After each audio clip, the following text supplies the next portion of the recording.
دا د یو اهل حدیث ویډیو مونږ ته چا راولېږله دارالافتا ته د څو ویډیوګانو مونږ ته راولېږلې. حضرت شیخ صاحب په خوب باندې یو اعتراض کړی دی. حضرت شیخ صاحب په خوب کې چاته بیان کړی شو شاګردانو ته وفرمایلي دي چې دا تاسو میډیا ته مه ورکوئ.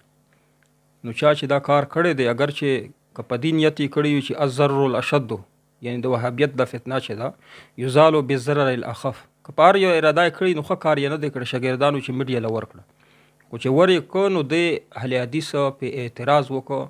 چې د حضرت شیخ صاحب چونکې هغه خو ټول عمر دومره خدمت د شیخ صاحب په شان باندې په دنیا کې د تر اوسه پر د حدیثو چا نه دی کړی کم خدمت چې دی کوي دا خو دوی ومني. او بیا دا ده چې حضرت شیخ صاحب په د خوب باندې چې په تقوا باندې په فضیلت باندې په علم باندې دا اعتراض نه دی کړی فقط دومره ویلي حدیث یې بیان کړی چې نبی علیه الصلاة والسلام چا خوب کې ولیده هغه خوب کې نبی علیه السلام فرمایي زه یې ولیده. دا حدیث د بیان کړی دغه ابو عبدالله چې کوم اهل حدیث دی معترض چې کوم دی یو اعتراض یې کړی دی چې هغې کې دا ویډیو چې ماته چا رالیږلي چې د هغې جواب پکار دی. اگر چې شیخ صاحب که خبر شي هغه به وایي شي جواب نه دی پکار خو زه د خپلو متعلقینو چې ما نه سوال کړی هغو ته جواب ورکوم. اهل حدیثو ته چې کوم د دې امامانو یعنی د ابو عبدالله شو ابو حسن شو یا امین الله بشوي د دې تقلید کوي هغه اهل حدیثو ته د دې اعتراض جواب ورکوم. که د دې اعتراض جواب دوی له زه ورکړم نو امید دی چې دوی به د دې تقلید بیا پرېږدي د دې نام نهاد مجتهدینو. اعتراض یې دا کړی دی چې حضرت شیخ صاحب فرمایي چې ما په خوب کې نبی علیه الصلاة والسلام ولیده نو رنګی ګیره وه. اگر چې په ترمذي شریف کې راغلی چې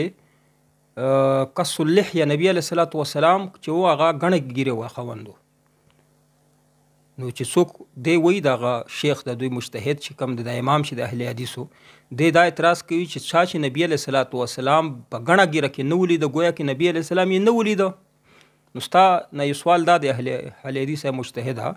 چې نبی علیه الصلاة والسلام خو د ګیره چې وه دا تدریجا ګڼه شوې وه که نه. نبی علیه السلام که چا په 25 سال عمر کې ولیده یا په 30 سال عمر کې ولیده نبی علیه الصلاة والسلام که 62 سال عمر کې چا نه ولیده په ځوانۍ حالات کې ولیده نو بیا به ته ورنه دغه توقع کوي چې تا ګڼه ګیره کې ولې نه ولیده. ګیره د نبی علیه الصلاة والسلام بچپن نه ګڼه راغله که تدریجا راغله دا خو بدیهي امور دي دې کې خو په دې خو څوک اعتراض نشي کولی. حضرت شیخ صاحب چې خوب بیان کو په دې کې دا ویلي چې ما په 62 سال عمر کې نبی علیه السلام ولیده چې رنګی ګیره وه. نبی علیه الصلاة والسلام په حالت شباب کې لیدلی دی. نبی علیه السلام که څوک په حالت شباب کې وویني نو ستا په څه اعتراض امید دی چې ستا د سوال چې کم جواب دی په دې سوال کې تا ته ملاو شو جواب ستا اعتراض ختم شو. بل اعتراض دا کړی بله خبره واوره د دې اهل علم د پر اهل فقه د پر اهل بصیرت د پر جواب دا دی په کتابونو زمون کتابونو کې دا جواب لیکل شوی دی تا د پر نه دی تا ته مې دا جواب درکو تاسو اهل حدیثو ته د دې جواب که تاسو کولی شو قیامت پر وخت به جواب به ونه کړي.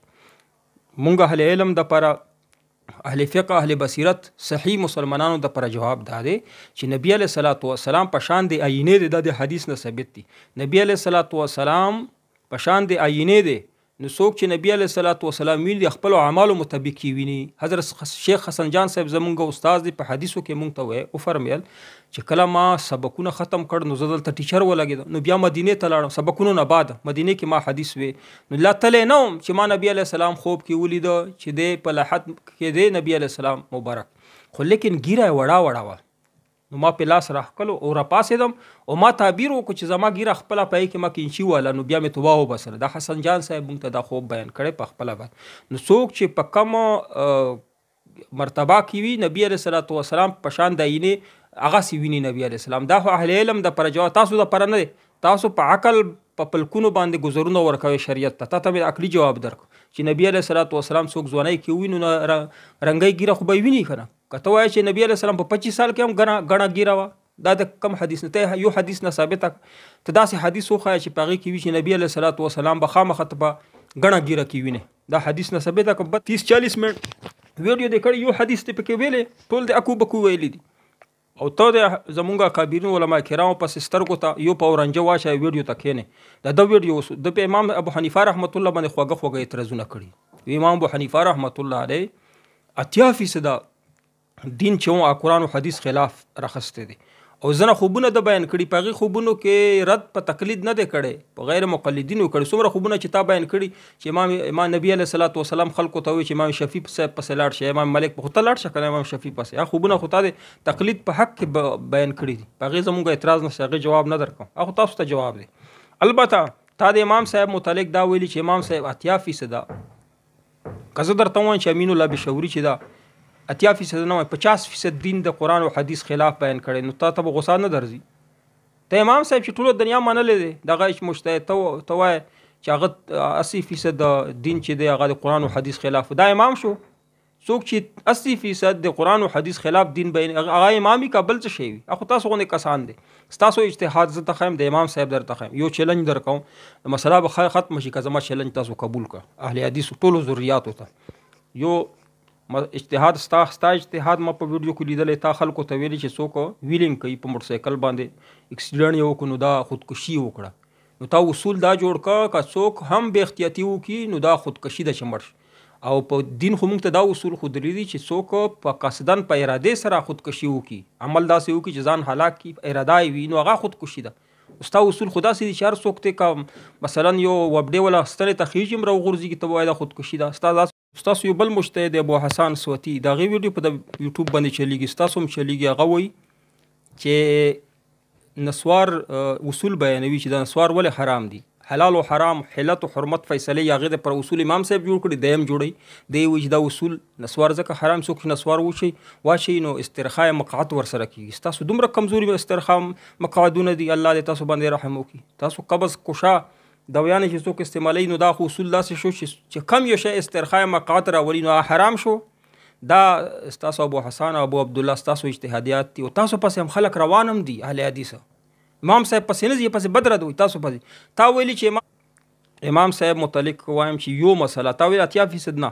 یو مسله ته په ویډیو کې بیان کړه یا ماته زما چیلنج قبول کړه، صرف یوه مسله ثابته کړه چې د قرآن او حدیث خلاف د احناف یو مسله مفتبهی مسله ثابته کړه د امام صاحب والا چې د قرآن او حدیث خلاف وي، نو بس بیا ستاسو اجتهاد په ځای باندې موږ به د امام صاحب په ځای باندې کینو، په اجتهاد په ګدۍ باندې. دویمه مسله دا ده چې موږ وایو قسم سره وایو چې تاسو ټول لمونځ، روژه، زکات، څومره عبادات تی امام صاحب نه زده کړي، او په قسم سره وایي ته ما سره په دې کښېنه چې تا ټول لمونځ د امام صاحب نه زده کړي، یو مسله د قرآن او حدیث نه ده زده کړي، ته ما سره کښېنه چې زه درته ثابت کړم، الله اکبر نه به شروع کړو چې زه درته وایم ته ټول لمونځ چې د اهل حدیثو د امام صاحب نه زده کړه. درې مسلې پکې اختلاف فی تاسو راوړئ، رفع الیدین ولا امین بالجهر ولا فتحه خلف الامام،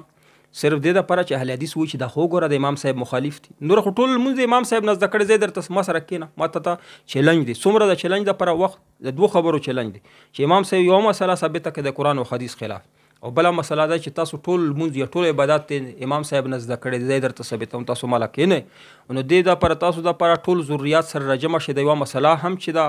تحقیق پې وکړو چې کومه مسله به تاسو راوباسئ،